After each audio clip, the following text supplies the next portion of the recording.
Fala pessoal, na aula de hoje a gente vai falar sobre replicação do vírus HIV.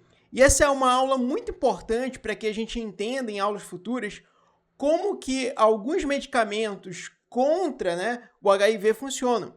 E é importante que a gente saiba também que o vírus HIV ele é o responsável por causar a síndrome da imunodeficiência adquirida, como eu coloquei aqui. Ou seja, a AIDS, pessoal, ela é um estado onde a gente tem uma imunossupressão do nosso corpo. E com isso, o paciente com HIV, depois de um tempo, se ele não trata esse vírus, se ele não trata essa infecção, ele acaba adquirindo a AIDS. E nesse estado de AIDS, o paciente ele tem diversas infecções oportunistas, passa a ter também diversas neoplasias secundárias e começa a ter até mesmo manifestações neurológicas. Bem, e para a gente entender melhor, pessoal, como que funciona esse processo de replicação do vírus, eu fiz uma animação para vocês. Então aqui a gente tem justamente um esquema do vírus HIV. Então percebam que o vírus, ele é composto novamente pelo envelope, e esse envelope, pessoal, a gente vai ver durante essa animação que ele é formado a partir da membrana plasmática da célula que foi infectada. A gente tem aqui a matriz ou core, que é feito por uma proteína que é chamada de P17. A gente tem aqui o capsídeo do vírus, que ele é feito por uma proteína chamada de P24.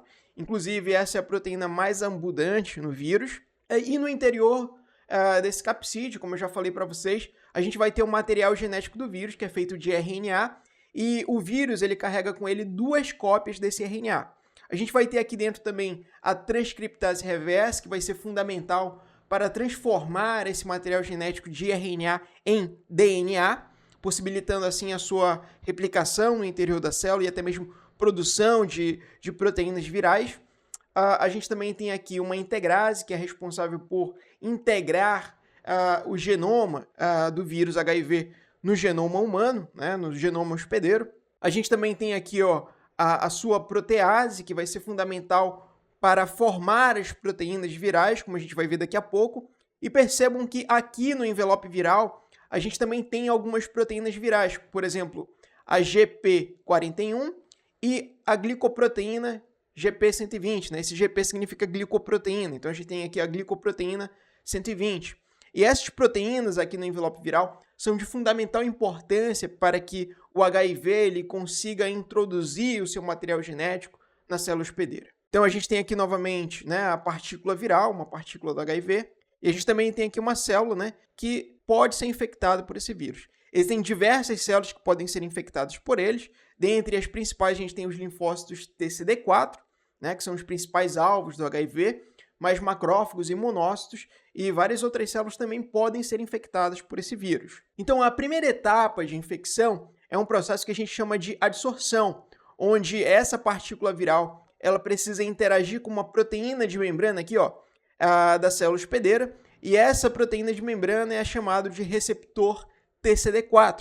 Então, somente células que possuam esse receptor TCD4 podem ser infectadas pelo vírus. Então, a gente consegue ver aqui o seguinte, que precisa da interação da glicoproteína 120 com o receptor CD4 para que essa adsorção aconteça. Só que, para que o vírus consiga entrar na célula, essa glicoproteína ela sofre uma modificação estrutural, onde ela acaba também interagindo com uma outra proteína de membrana da célula hospedeira, que geralmente é o CCR5. Então, após isso, após essa glicoproteína GP120 se ligar tanto ao receptor TCD4 e ao receptor CCR5, a gente tem uma outra modificação que permite que a glicoproteína GP41 consiga se inserir na membrana da célula hospedeira. A gente tem assim a fusão do envelope viral com a membrana plasmática da célula hospedeira.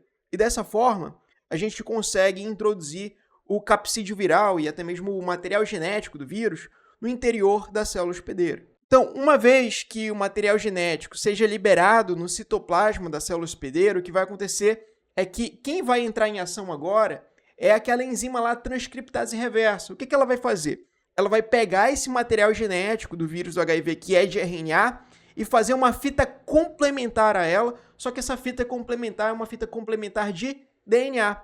Posteriormente a isso, a gente tem aqui o híbrido DNA-RNA, porque o material genético anteriormente era de RNA, mas agora tem uma fita complementar de DNA pareada a ela, por isso que aqui é um híbrido. E posteriormente a isso, é sintetizado a fita complementar de DNA. Então a gente tem agora aqui uma fita dupla de DNA. Então a próxima etapa, pessoal, quem vai entrar em ação é a proteína integrase. A integrase, junto com outras proteínas, vão carregar agora esse DNA dupla fita para o interior do núcleo da célula hospedeira. E o que essa integrase vai fazer aqui? Ela vai literalmente integrar esse DNA dupla fita que carrega os genes do HIV e inserir ele no material genético da célula hospedeira. Então ela vai literalmente conseguir integrar esse DNA aqui dentro da célula hospedeira, né? Aqui dentro do material genético da célula hospedeira. A gente disse que a gente tem aqui agora o provírus. Bem, pessoal, e nessa fase de provírus, o vírus do HIV ele pode ficar aqui por longos períodos, longos anos, escondido, né, de certa forma, dentro da célula hospedeira. Isso é favorecido mais ainda porque algumas células de linfócitos T se diferenciam em células T de memória. Só que aí tem um detalhe.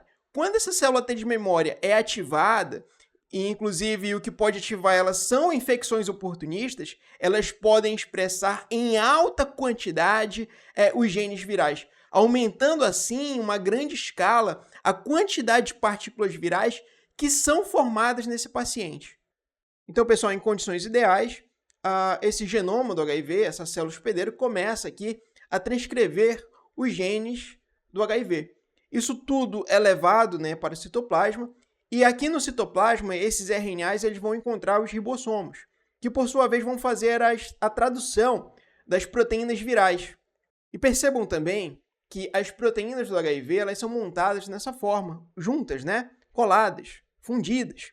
Então daí a importância da protease, porque aqui no citoplasma a protease já começa a entrar em ação e clivar essas proteínas virais. E percebam que essas proteínas virais, né, junto com o material genético do vírus, começam a se aproximar da membrana plasmática da célula. E percebam que em paralelo aqui também, a glicoproteína GP41 e a glicoproteína GP120 já são levadas aqui também para a membrana plasmática da célula. Então, esse vírus, pessoal, agora ele vai passar para uma etapa de brotamento, tá? Então, ele acaba saindo de dentro da célula. Só que quando o HIV ele sai de dentro da célula, ele sai na sua forma imatura. E só quando ele sai, a protease, né, ela continua agindo aqui e consegue fazer com que esse vírus imaturo se torne um vírus maduro. E só depois desse processo, né, de maturamento do vírus, após a saída dele dentro da célula, que ele se torna infeccioso, né, que ele se torna capaz de infectar outras células hospedeiras. Bem, então eu espero que vocês tenham percebido aqui, pessoal, que esse envelope viral ele é formado a partir da membrana plasmática da célula hospedeira. Bem, pessoal, essa era a nossa aula de hoje. Espero que vocês tenham gostado. Não esqueçam de se inscrever no canal, caso vocês ainda não sejam inscritos. E não esqueçam também de deixar o seu like aqui embaixo. Muito obrigado e até a nossa próxima aula.